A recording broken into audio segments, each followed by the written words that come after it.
James had not pulled passengers in a long while. Sir Topham had punished him for being lazy and having Henry take his train. The big green engine was now at the works for repairs, leaving James with all his goods work. In James's absence, the service had become so popular extra coaches had been added to the train, making it much longer and heavier to pull. As James topped up on water, he watched as 8 coaches were shunted into the station. "Blimey," muttered the driver.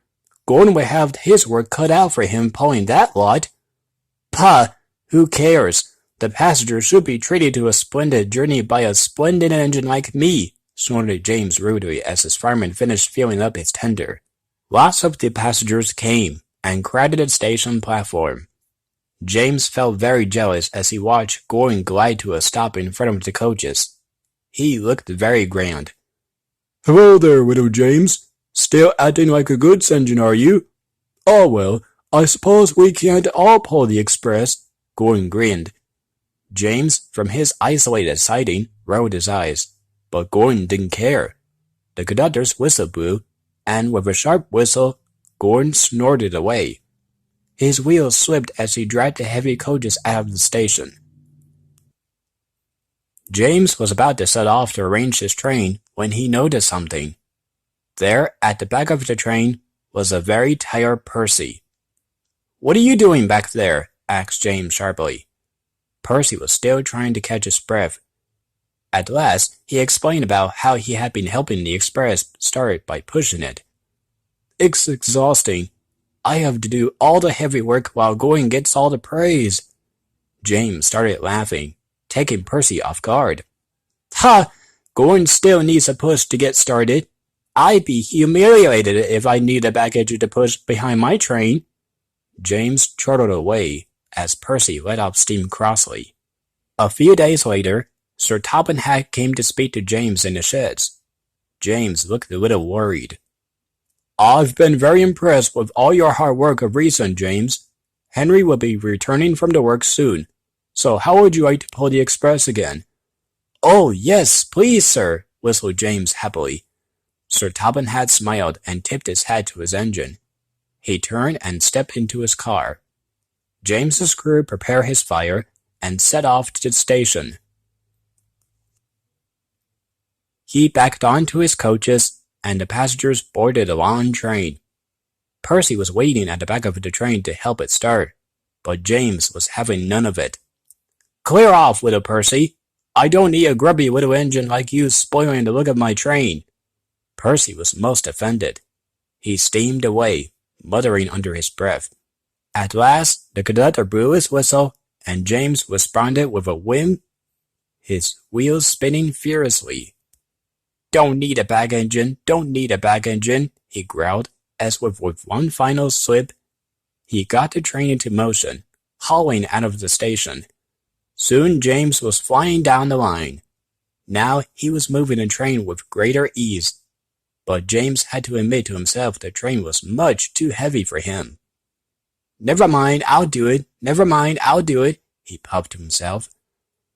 But as he neared Wellsworth, his driver checked his speed and began to put on the brakes. "What's going on?" demanded James. "Why are we stopping?" "We'll need to call for a banker for the hill," called the driver. "Rubbish! I could do it myself," pouted James. But his driver just laughed. "You'll never manage it alone, not with all these coaches."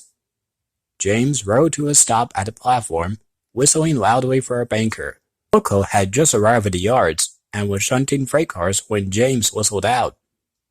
"Don't worry, James," he called. "I'll be with you in a minute." James let off steam indignantly. "Being helped by a diesel! The shame of it! I'd rather have dirty Percy at this point," he groaned. But there was nothing he could do. When BoCo was ready, the train started off for the hill, with James still groaning. Now, James is a mixed traffic engine. He can pull coaches and freight cars quite easily. But although he is considered a big engine, he is smaller and weaker than Gordon and Henry. While he can pull heavy trains, like the Express, his one big weakness is maintenance. He had a history of struggling on Gordon's Hill with the express before, and had forgotten it. But as he started up the hill with BoCo, he suddenly had to admit to himself that he was thankful that Diesel was there. Come on, panted James. We're doing it, called BoCo. They were just about to reach the top when, with a loud whistle, Gordon tore down the hill on the other side with a goods train. When he saw James being helped by BoCo, he laughed. Ho ho! Feeling the strain, are we, James? He called as he passed. James became very angry, too angry that he began slipping violently on the hill. BoCo was very surprised as he now had the weight of the whole train on him. He hooted at James in alarm. James, correct your slipping. I can't hold the train. There came a loud snap.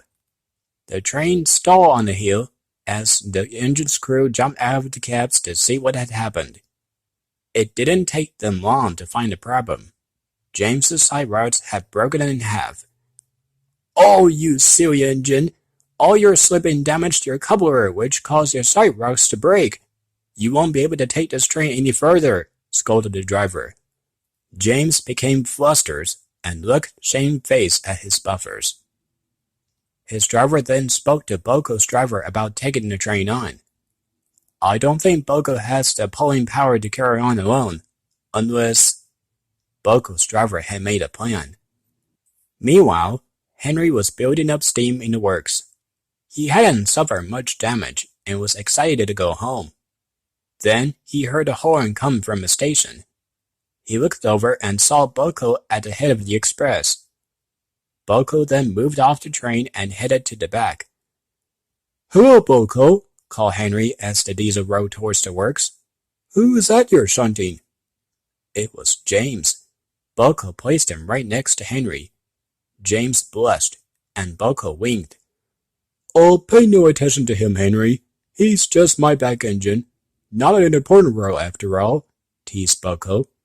Henry chortled as James went redder than ever. Just then, the station master came to see Henry about finishing the express journey. I'd be more than happy to. It wouldn't be the first time I fill in for James. And the big green engine puffed away. James is now a lot more cautious while taking any train. He is never shy to ask for help from a back engine, and he is a much wiser engine too.